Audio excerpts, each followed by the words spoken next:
Arang police नस्ली दवा मन के बेचे के कोशिश करैया झारखंड के आरोपी ला करीन हवे गिरफ्तार।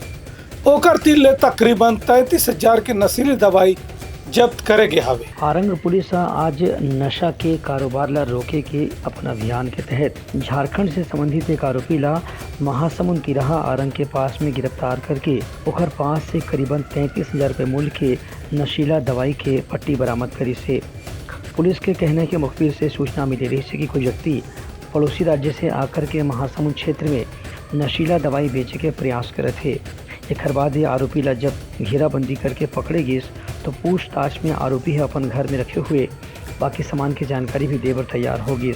ओकर गाड़ी में डिक्की में करीबन दवाई जो रखी रही से ओकर कीमत पुलिस डहाले 33,000 रुपये बताए गए है। पुलिस आरोपी के एक मोबाइल फ़ोन और गाड़ी ला भी जब्त करके ओकर खिलाफ मामला दर्ज कर ली है। अदालत में पेश करके आज आरोपी ला न्यायिक हिरासत में जेल भेज देगी से। Bureau report Telangana news.